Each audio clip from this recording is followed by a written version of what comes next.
नमस्कार, तुम्हा सर्वांचं आपल्या चॅनलवरती खूप खूप स्वागत करत आहे। आज आपण आपल्या चॅनलवरती पाहणार आहोत अंडा पकोडा कसा बनवायचा।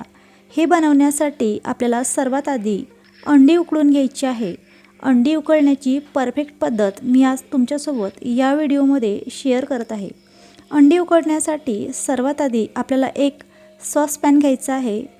त्या पॅनमध्ये मी 7 अंडी टाकून घेतलेली आहे। अंडी टाकल्यानंतर त्यामध्ये एक बॉटल भरून पाणी टाकलेलं आहे, साधारण 1 लिटर। अंडी पाण्यामध्ये पूर्णपणे बुडायला हवी अशा पद्धतीने यामध्ये पाणी टाकायचं आहे। आता गॅसवरती आपण हा पॅन ठेवून घेतलेला आहे। गॅसची फ्लेम मीडियम ठेवायची आहे, हाय फ्लेमवरती अंडी उकडायची नाही, यामुळे अंडी फुटू शकतात।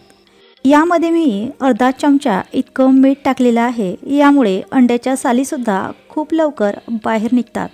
15 मिनिटं झालेली आहे आणि अंडे पण पूर्णपणे बॉईल झालेले आहेत।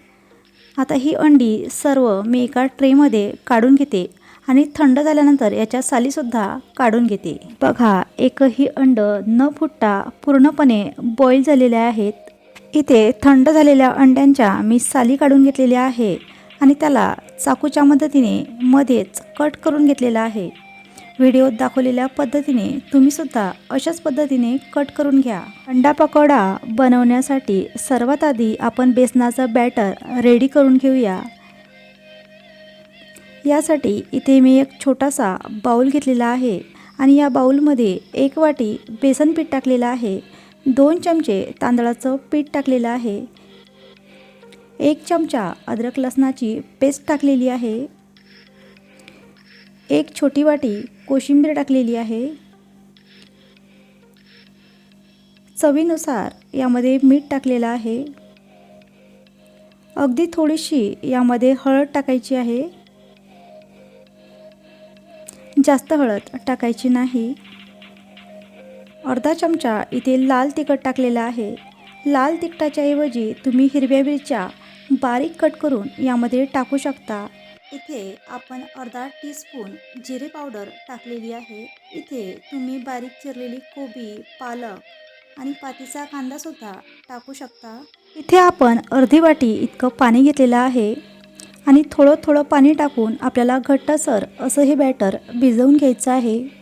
पाणी एकदाचच टाकायचं नाही, यामुळे हे बॅटर पातळ होण्याची शक्यता असते। थोडं थोडं पाणी टाकायचं। मला हे संपूर्ण बॅटर भिजवण्यासाठी अर्धी वाटी इतकं पाणी लागलेलं होतं। बॅटरमध्ये तुम्हाला आवश्यकता वाटल्यास तुम्ही सोडासुद्धा टाकू शकता।